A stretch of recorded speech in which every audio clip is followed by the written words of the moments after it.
In fact, it is just a very short drive from Palmerston North to the wonderful town of Fielding, which has been New Zealand's best town on some 16 occasions. We have had a magic morning here in the Manawatu, but it's become a little bit cloudy this afternoon. We're headed for highs of 29 degrees, winds of about 8 kilometres an hour. This, we are getting set for race 10 of 18 in the Castrol Toyota Formula Regional Oceania Championship for season 2025. Cars have been released here for the first of 3 races this weekend at Manfeild Circuit, Chris Amon. The story so far is that Arvid Lindblad, who leads this championship by 25 points, took a very important pole position this morning. There has been a review by Motorsport New Zealand in between qualifying and racing today, and we can tell you that Michael Shin has been hit with a 3 grid spot penalty amid allegations of impeding the progress of Tommy Smith. We welcome back the Australian who is subbing for Will Brown, who's out for 2 events. Remember, he joined us for the opening round in Taupo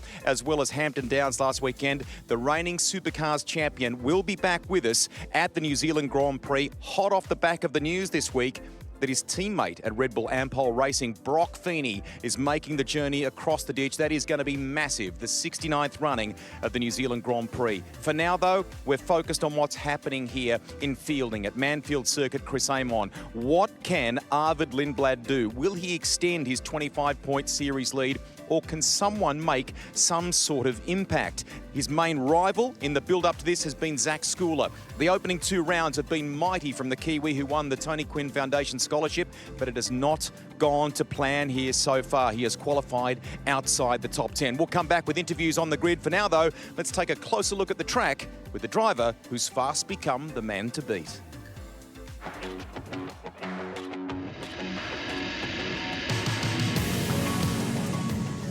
Hi guys, Arvid here, a Red Bull driver.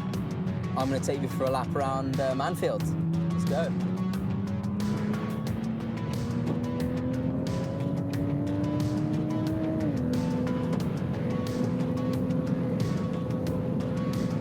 Come into turn 1, standard hairpin, make sure we're late on the brakes. Don't lock the front, get nice on the apex, good exit.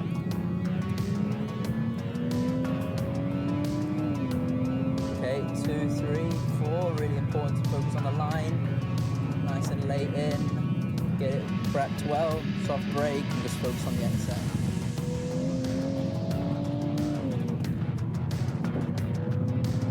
Into 5, use the bank in, focus all about the exit here, really long straight after, clean on traction. And just pull the gears. Turn 6, good on the brakes, really easy to lock the front here. Nice apex, and again, focus on traction. Try to be as late on the apex as possible to improve your exit.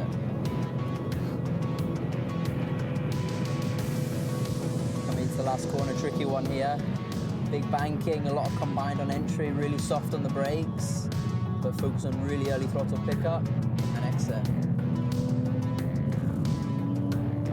That's a lap around Manfeild. Hope you enjoyed that and have a good weekend.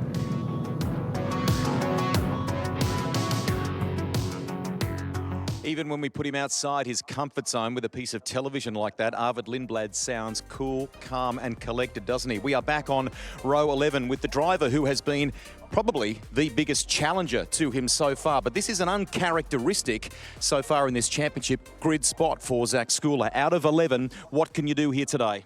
Yeah, hopefully get a good launch. Struggled a bit in qualifying, a few mistakes on my end, but, we're looking okay and we should be able to go forward from here. Knowing what the cars are like, particularly, in the early few laps here, Zach, you've got to make hay early on, don't you? Yeah, of course, but I've also been watching a couple of races back and you can overtake, so let's see what we can do. Okay, he's keeping nice and cool there with a fan at the moment. Why don't we wander up a little bit further up the grid here at Manfeild. A couple of interesting stories here. Matthias Zagazeta on the next row ahead of him, a guy who starred last time out at Hampton Downs here in Sebastian Manson as well. We wish him well. We come here to Patrick Hoitzenroder now, who's on the third row of the grid, alongside David Brabham, who's been helping to guide him along the way. As we've said during the broadcast, it's David's final weekend with him before heading over to the Bathurst 12-hour next weekend. How are you looking here, Patrick? And I think you felt, based on Thursday testing and even Friday practices, though you might have been able to extract a bit more in qualifying. Yeah, exactly. Ideally, everyone wants to be a bit further forward, but eyes forward in the race and see how many moves I can make. Okay, we'll leave you to it and we'll keep wandering up the grid there. MTech Motorsport crew, we want to welcome Tommy Smith back to the field as well, and he is off row 2. So, Tommy, clearly the time away from these cars hasn't hurt you much, and you're right back as we remember. Yeah, straight back into it. It's super nice to be back in New Zealand racing, and yeah, I really like this track. The focus for you in recent years has been Europe, but this is now about gearing up for the United States, isn't it? Yeah, correct. Yeah, it's just about getting a couple of races under my belt, and yeah, hopefully puts me in good stead for the United States. We wish him well. There he is, Tommy Smith, the Australian. We're about to take you to commentary. The grid is starting to be cleared. Alongside the voice of the sport, Jonathan Green, is Andrew Wade. Take it away, boys. Thank you, Greg. Yeah, first race of the weekend, 3 in all. But for confidence for a driver, the first race, you just want a good result to move through the weekend, don't you? Yeah, you certainly do. Qualifying is always such an important thing to get right, and that sets you up primarily for the weekend. So heading into this one, it's all about, making sure you get a clean start, get as good a launch as you can off the line, and then from there really focus on trying to pick passes where you can, as we know this track is a good place to be able to pass as well. Only 7 corners, but this is a tricky track that goes back a long way, all the way to the design of Chris Amon. Yeah, it certainly is. As we take a look at the track, total of 8 corners. Turn 1, a good passing opportunity down into there. Turn 2, 3 and 4, nice little combo that you can link up. If you get that right, you set yourself up beautifully at turn 5 for a run down towards turn 6, which is another passing opportunity. And then turn 7, huge commitment on the way into there with a bit of banking and another focus on the exit. As we take an onboard lap with Arvid Lindblad, his pole position lap, as he makes his way down into turn 1. At this point, he'll be focusing hard on the braking. You see the car moving around a little bit. Then from there down to the apex, focusing on getting on the throttle as early as you can. And from here, as we heard before, it's about picking your line, setting yourself up for the braking zone, prepping the car for the turn into this part of the corner. A little bit of understeer for him through the middle. And then this part of the corner, you're just purely lining yourself up for the exit out of here. You're unwinding the steering, getting on the gas as hard as you can. You don't want to run over that outside curve, as you'll never get back and you'll lose all your lap time. At this point, focusing on the gears, up another gear, looking for your braking marker, hard on the brakes. At this point, releasing the brake, getting the car to the inside, a little bit understeer again for him on the way in there. And then again, pulling gears. You're psyching yourself up for this last corner. It is so late into here. You're basically into the corner before you're on the brakes. You see turns and then braking, releasing the brake, focusing on getting the car down to the apex, getting on the gas as early as you possibly can. You can use just a little bit of the curve on the outside there. And that is a pole position lap for Arvid Lindblad. Beautifully done, beautifully described. And I noticed there the exits out of both 5 and 6 key. They really are. They're so important to get those exits right. It's very, very hard to have that patience as well, because when you're in the middle of the corner, all you want to do is you want to get on the throttle, you want to get going, but you've got to wait for the last bit of rotation out of the car so then you can start straightening their wheel up to get on the throttle. So there's a lot that goes into it for a driver to make sure you get that right. Andrew, as we look down from the drone, we're about to go on the formation lap, and we don't often talk on the formation lap about what the systems checks are for a driver. What do you do? Well, they start from here, from this very point here. You're doing a little bit of a practice start to get yourself going. It's a good gauge as this practice start, but your tyres are nowhere near as warm as what they're going to be when you come back around for the actual race start. So it's worthwhile, good to get everything up to temperature, get that clutch up to temperature, everything ready to rock and roll for the race start. And then from there, you're just using this lap to warm your tyres up as much as you can. You're on the brakes, on the gas, getting as much heat as you can to get ready to go. Here's your grid then, and as you saw, Arvid Lindblad with that pole position lap ahead of Nikita Johnson. Now watch the kid from the USA. I've got a feeling for him today. And Josh Pearson behind on row 2. Tommy Smith starting his 25 campaign in 4th. Then Crosby and Hoitzenroder, who said he could have done more in qualifying. Manson is 7th, already a winner this season. Nicholas Monteiro needs a good result. Stati starts 9th, he'd be disappointed with that. Zagazeta of Peru is 10th. Then Skula, work to do, but he thinks he got plenty of places to overtake. And then on row 13, or position 13, it's Rashid and Shin with that penalty. Bowling, Lawley, Barrett Wolf of the USA in 17th place. So, yeah, just to confirm, Michael Shin, 3-grid penalty for impeding Tommy Smith in qualifying. Fair enough? Yeah, it's one of those ones that if you do get in the way, then obviously there's going to be a penalty that applies. So the stewards obviously deemed it was bad enough to warrant that penalty. And you know, it's a hard thing as a driver. It was obviously not intentional for Michael Shin to do that. But you got to think the mirrors in these cars are so small, it's so hard to see what's going on and behind you. But at the same time, you're focusing on what you've got to do. You're focusing on so many things that it's easy for that situation to happen. But it is a rule, and it must be obeyed. And obviously, there are consequences. Nikita Johnson has been working on his starts. He had problems with the clutch last time at Hampton Downs, and he really wants to make sure they have a bit of practice to do practice starts, but Lindblad has been fantastic so far. What can Nikita Johnson from the USA, the youngest competitor here, do from this start? Watch out for Tommy Smith and Pearson on row 2. Slightly overcast, 22 laps to come. Full grid ready to go. And Lindblad just waiting his time for those lights. But now they come on and we are ready for racing. Out go the lights and away we go.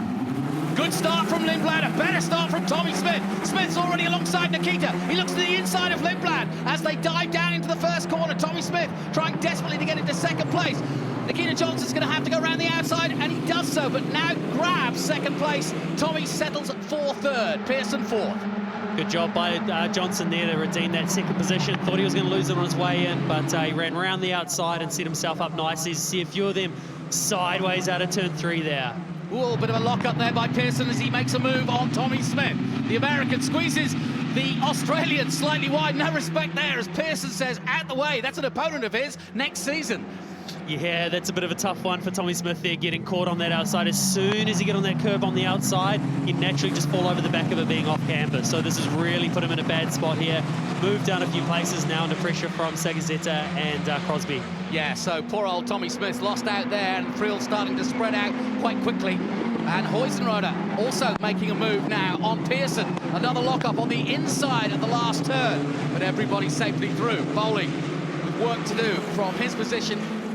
And we're on to lap 2, and already the two leaders, Nikita Johnson and Lindblad out front, are pulling away from this battle in third place as around the outside, Huizenroda, but Manson up the inside. It's all happening here.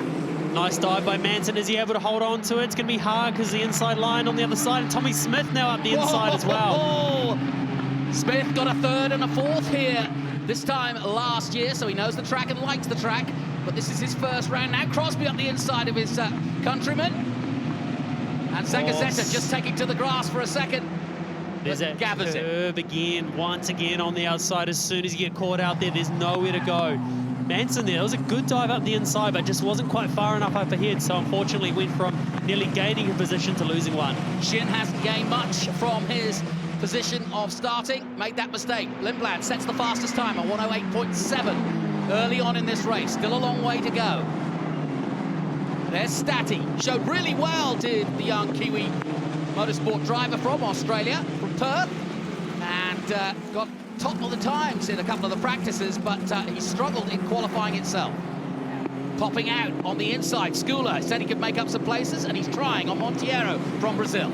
Yeah, and a bit of a go there. Wasn't quite far up ahead enough to be able to make that move stick, but he's made 2 already though. He's got 2 places up to 9. Let's head down to Greg Rust. Andrew just spoke to Stephen Giles. He tells me no radio chat from Tommy Smith. He typically isn't one to do a lot of that anyway, but clearly got a head of steam after that first lap moment, so he's pushing on at the moment. Nothing on the radio to report at this stage. Good stuff, and Arvid Lindblad has set the fastest lap time, and he's way ahead of the lap time, so he gets on it quickly, and that's important in a race like this, because you were talking about optimal tyre usage, but if you can get that tyre up to tension quickly, you can get away. Yeah, it's one of those things. You don't want to take out too much life for the tyre at the start of the race, but at the same time, you also want to build a little bit of a gap, so then you can manage the tyre from there on. So you always want to just push on that little bit earlier to get yourself a nice comfortable lead. But the gap between the front three all looking pretty steady at the moment as things start settling down. Josh Pearson in what, third position, just set the fastest lap at 1:04.7. So he too on the paces. Round the outside on Statty goes Michael Sheehan, and he has to take to the grass for a moment. Just one wheel off. Statty defending well. I feel like now we're getting to this halfway point of the championship. The elbows are starting to come out. We can see there's not being as nice to each other. You can see a couple of moves running each other out of road a bit more than we've seen in the past. So this is something that Chris Pither, the driving standards observer, will be looking at as well to see if it's fair enough. Well, it's one of the cleanest championships to start with that I've ever seen, with very few mistakes, no safety cars so far in the racing.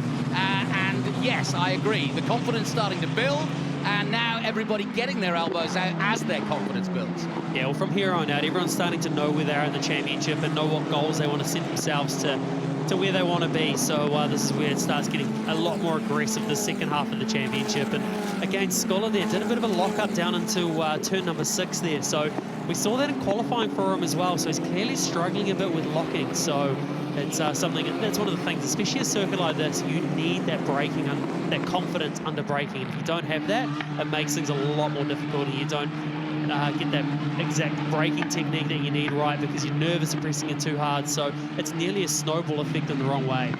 That said, he's gone from 11th to 8th. Let's head down to Greg Russ. Jonathan, little observation from Gary Orton at Kiwi Motorsport. At the moment, we are getting a bit of cloud cover over the circuit, so it's blocking a bit of sunlight, just a fraction cooler. That might work in the favour of the longevity of these tyres in the race and the goodness that the drivers have to use from them. So a little temperature in our favour at the moment. Given the kind of form we've seen in recent days, the personality of the track perhaps hasn't quite been what we saw 12 months ago here in terms of the lap time that we were able to get in 2024. You might be wondering when it talks about cloud cover and the difference it makes when you don't have that direct sunlight down on the track's obviously cooling off that little bit more, and it allows the tyres to last a bit longer. You can push them on that bit more so they don't overheat quite as quickly. So this is again something that the engineers will be talking to the drivers about, to be able to say, you know, that the track's not as hot as what it was earlier. You can press on a bit more, but then at the same time, these drivers, especially the top level drivers, they'll see that cloud cover. They'll know they'll be able to press on a bit more and and make these tyres last a bit more. We're watching the battle of the two Aussies, Sebastian Madsen in 6th and Alex Crosby in 7th. Crosby getting all the Castrol colours this year. We're heading to his home of Invercargill in a week's time. Just behind him is Skula. We're keeping an eye on how far Skula can go. Everybody complaining about the fact that it's hard to overtake. Well, I say, well, that's not actually true. Hoyson Road at 10 overtakes, Zagazet at 10, Rashid 9, Manson 9, and Lindblad 9. So there's plenty of places you can overtake, and this is a good track for it. Skula pushing on now as the 3 Kiwis are together on track. It's good to see the 3 Kiwis up the sharp end of the field at the moment, all battling away, and I can see Skula there. He is pushing on hard. He knows where he's been running before. He's been up the front, running with Lindblad, running with Johnson and Pearson, so he wants to get back in there in that fight. But at the same time, as he's making these passes, he's using up more tyres. So as the race goes on, it's getting harder for him because, again, he's also in the slipstream of other cars and getting that dirty air from other cars. So you're naturally working your tyre a lot harder to be able to hold on. So it's all part of it. He'll know this, and he'll just be getting his head down and pushing on as hard as he can. Let me ask you a strategy question. As you know, reverse grid for the top 8 for race 2. And Skula's in 8th position, which means he would start, if he stayed in 8th, from pole for race 2. Or do you push on? You push on. Simple as that. You keep pressing on. You want to make as many positions as you possibly can. He's got the confidence now. It's a different story, you know, if he's a driver that's sort of been running around 8th, 9th, 10th, sort of around there and hasn't quite cracked that top 8 for reverse grid. Different story maybe. Maybe you'd look to finish 8th, put a fresh set of tyres on and go for the win. But in Skula's situation here, where we know how fast he is and he knows how fast he is, it's just head down, don't worry about the reverse grid race. That's a bonus. I agree with you, and of course not as many points for race 2 as there are for race 1 and 3.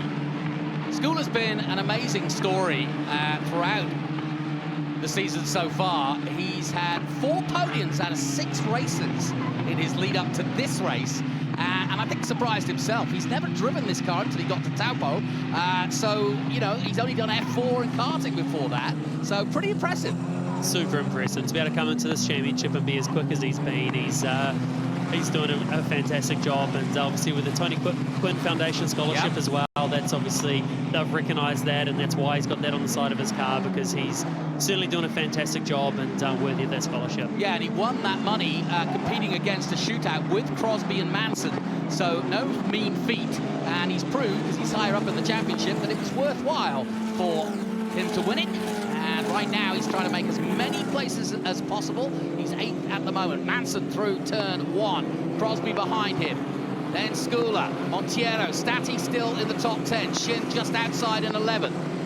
Zagazzetta, disappointing for him. The young Peruvian has been quick, but not today. He's down in 13th position. Sean Rashid not having his best day either, down in 14th position. Here's Arvid Lindblad.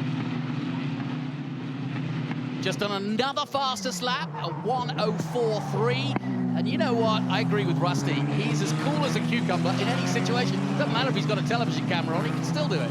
Yeah, and just the way he was talking through that lap as well in the super safety car, just his thinking, the way he's going into corners, talking about prepping the car, and that's what drivers at a top level are doing. They're always thinking ahead. They're always thinking about that next thing. Like right now, he's not thinking about turn 1. He's thinking about what I need to do to be able to maintain this gap. How's my tyres feeling?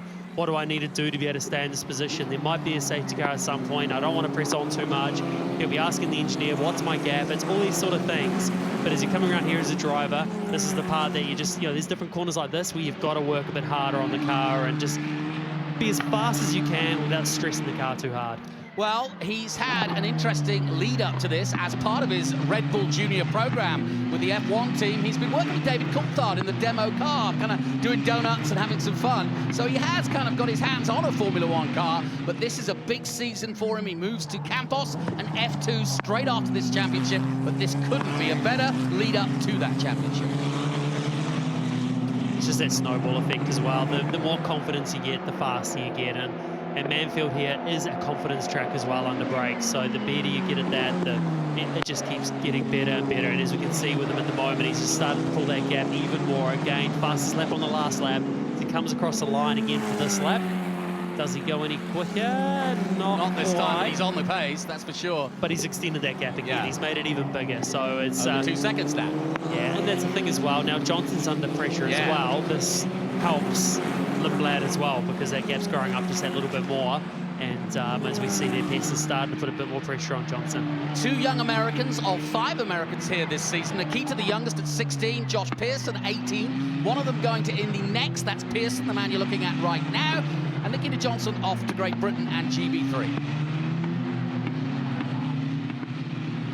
Nikita here with his dad throughout the 5 weeks, and loving their experience, and also the time off to see a bit of New Zealand. Pearson, for example, as you mentioned earlier, has been doing a bit of fishing with his friends. I think he caught a couple, didn't he, on the way here? Yeah, got a couple of trucks on the way, so not maybe a good omen heading into the weekend. 3 rainbow trout, I'm told. There you go, there you go. Not a bad little effort. And M2 watching on as Lindblad crosses the line again. Still, the gap up to now 2.4 seconds. And I always say, and I don't know if you agree, but anything over 2 seconds, you're controlling the race. Yeah, you really are. Once you get that gap to that sort of number, and it's a bit of a double whammy here as well at the same time, because Johnson's now got that pressure from behind, so it makes it even easier for Lindblad to control that race out front. You can hear the tyres squealing underneath them. And I like the fact that the cambered corners really help you get a slingshot and a drive out of those corners. Yeah, it's such an important corner, that one that we just focus on there to get right. It's very, very hard to get the car rotated through there. You're using the cam, you're doing all you can to get the car rotated, because the quicker you can get the car turned into the right direction, then naturally you can start unwinding the steering. At the same time you're unwinding the steering, that's where you can start picking the throttle up and start getting that leak down the straight. Now, if you were Pearson, we're coming into the last complex here. Good drive out of here and maybe a run up the inside of Toyota, turn 1. Yeah, turn one is a good option, but at the same time, you've got that aero wash through the last corner because it's a fast corner with a bit more downforce required to get through there. So it is very hard. Probably the best opportunity is out of turn 5 down into turn 6 is a good one as well. It's a double-edged sword, isn't it? You want to be as close as you can, but you don't want to get, you don't want to get the dirty air.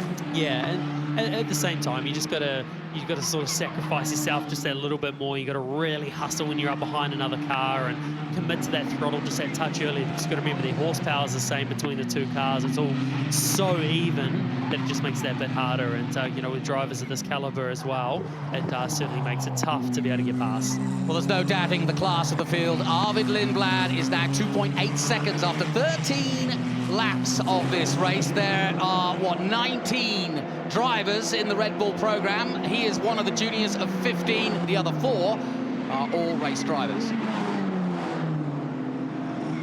And that includes New Zealand's own Liam Lawson, the latest to join Max Verstappen. It's going to be an interesting season. We've been seeing him the last 2 rounds, but he's headed back to Europe now and getting ready for the year ahead. But he started and cut his teeth right here in this championship. Without this championship, don't know where he'd be right now. It was such a big thing that helped step him in the right direction, doing some amazing things when he was in what was called at the time the Toyota Racing Series, this championship right here, and he did some pretty impressive things and turned a lot of heads, and that's why it sort of set him on that road to Formula One. And by the way, big race at Daytona this weekend on the other side of the world. 10 of the top men there are all ex-TRS drivers. Rafael Marciello, the pole position man. Let's head down to Greg Rust. Jonathan, we gave you a shot there before on the top of the pit building there, watching the M2 team, and one of the sort of animated conversations was to Matthias Zagazzetta. So he's in full attack mode at the moment. They're urging him, they're willing him on, but they've also got to contemplate an inter-team battle in that scenario that he's in. So in order to get it done, it's got to be done clean. So the youngster from Peru who's off to Dams this year and Formula 3 pushing hard at the moment. Yeah, no doubt about it. He's had a really storied history in single-seater racing. He's got more experience than most of the field outside of Lindblad. And so Zagazzetta came here with high hopes. He had a wing problem, or a wing break, front wing that is, at Hampton Downs. That sent him into the pits in race 1 and lost in position. And he didn't have a good starting position outside of the top 8 for race 2. And he went from 2nd in the championship down. And it's just not been an easy comeback for him. But he doesn't want to be here, and he doesn't want to be chasing Enzo Ye, his teammate. Yeah, you want to be able to try and clear him as quick as you can. As you can see, he's getting held up just a little bit now, but he's also got pressure from behind as well, so that makes it a bit harder to place the car wherever you want to be able to make the move. As you can see there, he shows his nose, and what that does is it puts the car in the mirror for Yi there to be able to, try and put him off a little bit, but it only slightly works at the best of times. But when you got drivers again that are driving at this level, those sort of things don't make a huge difference, but it's worth it. Meanwhile, the American Sean Rashid in 14th is just behind the pair of these two as they come into the last complex. It's good drive, all 3 of them looking very smooth indeed out of that last corner. It's still Arvid Lindblad. He's extended his lead now to 3.5 seconds. And this is impressive stuff by the young British driver. He's got 3 different flags on the helmet. One for his dad, who's a Swede, one for his mum, who's got Indian heritage, and of course his own British heritage born in Surrey. And of course this man, the number 4 Red Bull Junior. Just hear how controlled he is on the way in there. The car's looking so settled at the moment. You can tell he's just looking after everything to what he needs to do. You didn't see any massive wheel work going on. He was just nice and calm, doing everything he needs as we go into the last corner again. Nice smooth throttle application. He is well in control. Yeah, no question about it. 16 of the 22, and let's have a look at the lap as he crosses the line. This time it was 3.5. It's now 4.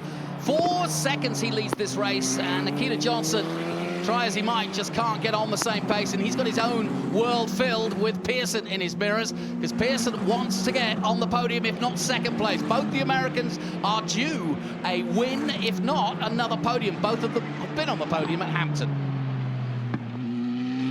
Tommy Smith has dropped behind Huizenroda, so the 2 Aussies continue their battle, and Manson holding on in his battle against the 2 other Kiwis, 6th, 7th and 8th.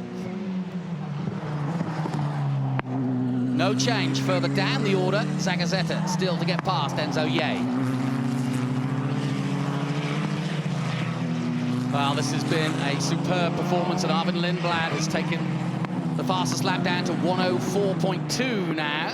Still a little bit of ways off Matthew Payne's 2021 current lap record in the FT60 of 103.5. It just shows as well there, Tommy Smith sitting in fifth place there. He's got the pace to move forward, but again, once you start getting up close to that car in front, start working those tyres, it's that little bit harder once again, so makes it tough. So, Huizenrode, Tommy Smith. Let's head down to Greg Rust. I've just been at M2 competition and had a word to Mark Pilcher and some of the crew there just on this performance of Arvid Lindblad. This is, I think you could fairly say, perfection based on what we're seeing. It's executing every lap on the mark. Now, he wanted a lot of this car. He wanted a lot of this team on Thursday. He wasn't necessarily happy with the car when we were here for some testing sessions on Thursday, but what he's been able to stitch together by pushing that team and then working collectively together, look at the delivery that he's doing here on Saturday at Manfeild. You know, it's been an interesting story. None of us really knew him when he came into the championship. We heard the name, and of course we were delighted that a Formula 2 driver in the future, that is, and a Red Bull Junior to boot, and we've had plenty of them over the years, would come to New Zealand, and he was not very happy after the first race. He got a third place in that. Race 2, he managed to get up to third place, another podium, and then he won the feature race.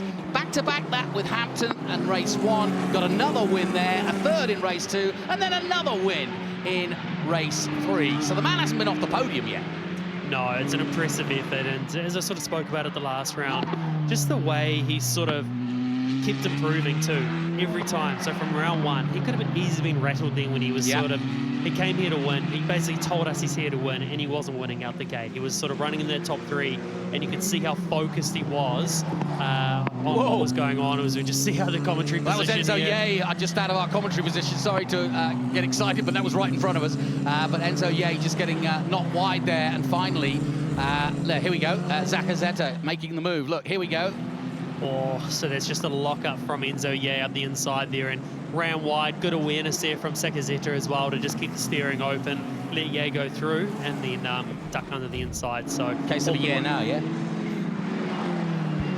But anyway, Rashid is through as well, Zagazeta. So that is good, because M2 wanted that to happen because they felt that he was faster. And now Jet Bowling, who could do with a pass or two, get his confidence up a little bit. It's not been easy for Jet. He was the most improved driver, the young man from Dallas, Texas. And so he's come back this year to improve, and it just hasn't happened yet. But there is time, of course. He, one of the Ganassi Racing Juniors, and only 19 years of age. And actually, compared to the rest of the field, he's only had 2 years of racing cars. To me, when you watch him compared to how he was last year, he has definitely improved as a driver.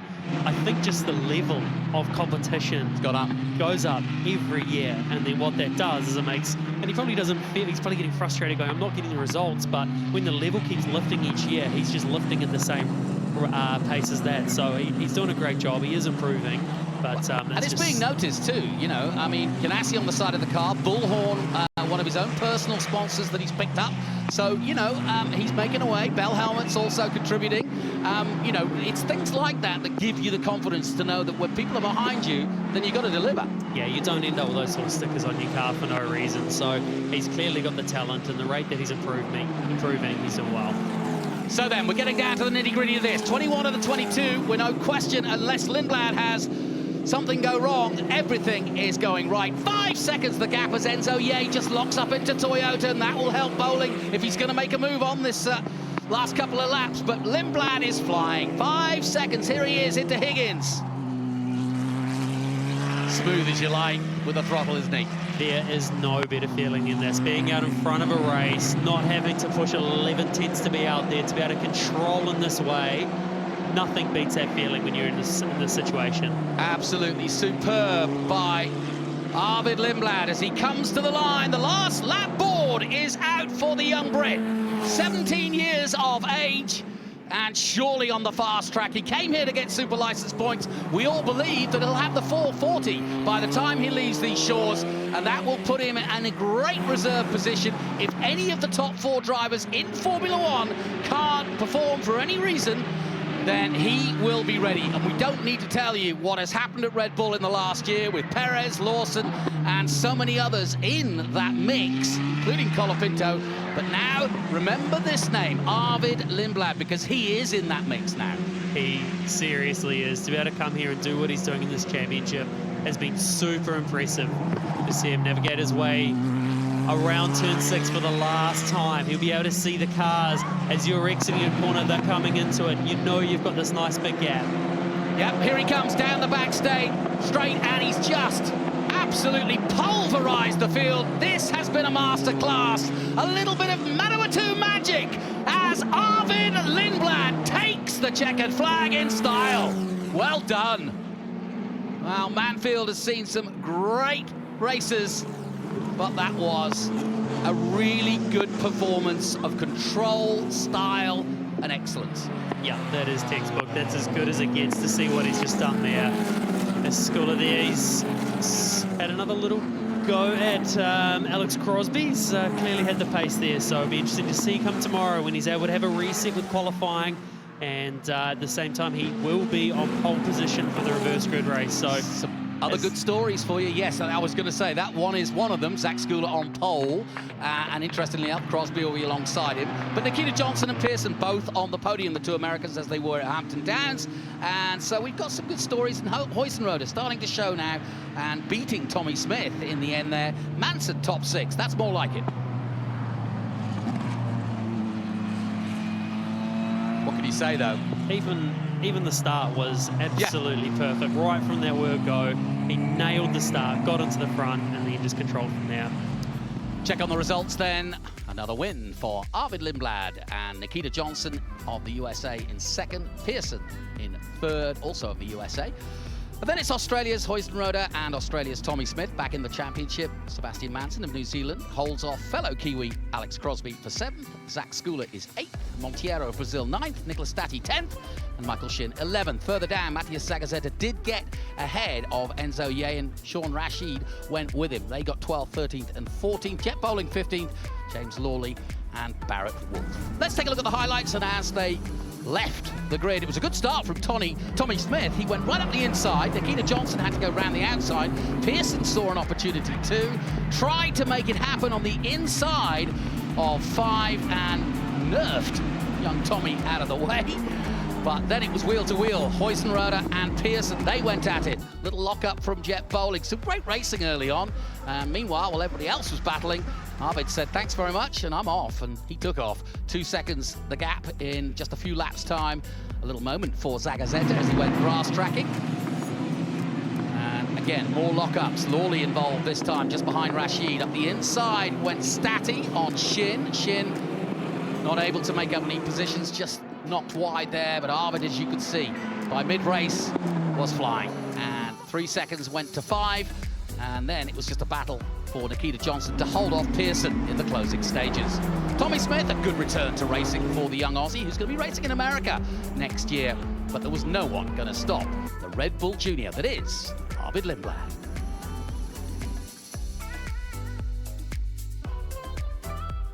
So then, there you see the 3 flags I mentioned on the back of the helmet. I think that's a nice tribute to his family and his multicultural upbringing.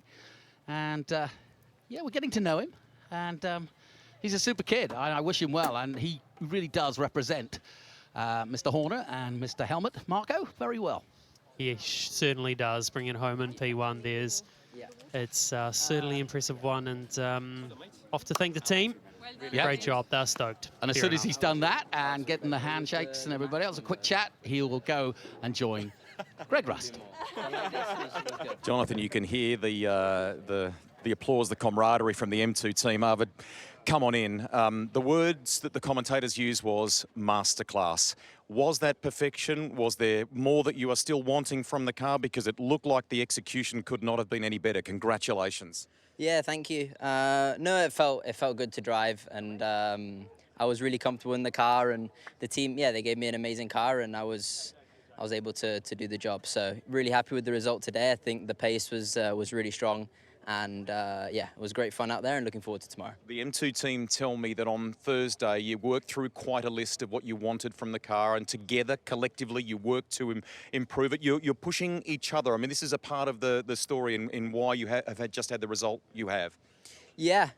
I wasn't too happy on Thursday, and I said that, and we've worked hard over the last 2 days, and we've improved the package. So yeah, I'm really happy and really grateful to them because it's a partnership, and I think we're pushing each other. So looking forward to first quali tomorrow, trying to do the job again, and then looking forward to the reverse in race 2. Race 1 here at Manfeild, race 7 of the championship. That is a sweet one. Congratulations. Thank you. There he is, Arvid Lindblad. We go to second, ladies and gentlemen, from the United States, Nikita Johnson. Welcome to Victory Lane. Awesome to have you with us. But is it kind of one of those bittersweet things? You take a podium any day of the week, but seeing that guy up the road in the distance that he was, that must be tough too, is it? Yeah, so it was pretty tough. I mean, we know we have the pace. I was just trying to keep Josh behind. Once Arvid got about 1.5 seconds, 2 seconds up front, I just tried to save my tires and keep Josh behind because, you know, we have the reverse grid. And I think it's very good because, you know, the top 3's at the very back, so we have to go try to make as many positions up as possible. We saw a bit of cloud cover creep in during the race. Did that help? A little bit cooler conditions? Did that assist in any way? I think it assisted a lot because it was a few degrees cooler than qualifying. So qualifying was very hot. Now it was a lot cooler. So I think that tires didn't go off as far as I expected. You'll take a podium any day of the week. Congratulations, Nikita. Well done. Thank you. There he is, second place. We go to third, Josh Pearson, who we had a word with yesterday. You got the elbows out in the early part of that race, and it paid dividends, didn't it? Yeah, still I struggled off the line a little bit, so I'm disappointed there. You know, I've been trying to really work on those standing starts, and I feel like I was a little bit better at the practice starts we had on the test day, so I felt confident, but then, yeah, I just didn't slip the clutch fast enough, and Tommy had a really good launch off the line, so I figured from what we had worked out in testing and practice that it'd be a bit hard to follow, so I knew I had to go, and yeah, I saw an opportunity and I took it, so it definitely paid off. But yeah, man, I was really just trying to pressure Nikita, and I was hoping that maybe we could stay with Arvid there for a while, but yeah, he was up in the road, so yeah, they did a really good job. But Imtech, as usual, gave me a great car, and I was able to put it on the podium, so yeah, really good. Great stuff. A two-part question to finish here. If you had a couple of more laps, do you think you could have got Nikita? And then just looking at the fact that, you know, you're not with us for the entire tour, but this is going to finish your time with us before you head off to a big year in the United States in a perfect way, it feels like, doesn't it? Yeah, I mean, obviously I still have Taratonga, so I've got one more round, but yeah, it's nearing the end of my campaign here, which is a bit sad. It's more bittersweet now.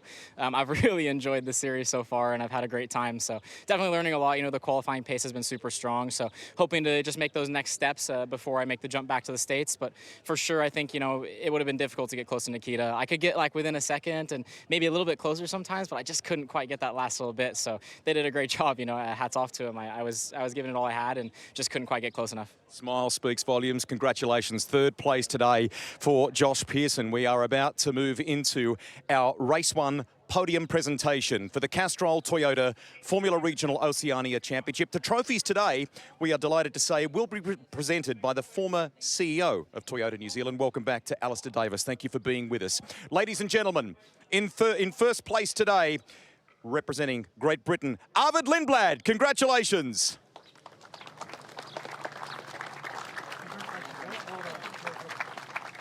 Now to our second place trophy from the United States. Please put your hands together for Nikita Johnson.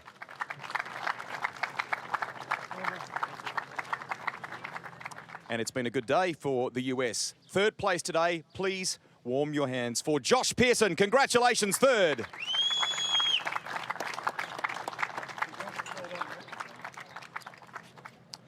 And that, ladies and gentlemen, is our podium for race 1 of the weekend. 2 big races to come tomorrow as the drivers enjoy the celebrations. An immaculate race then for Arvid Lindblad, and it just gets better and better as the races keep coming at him. He now has a 44-point lead, and that's more than a race win in one of the feature races.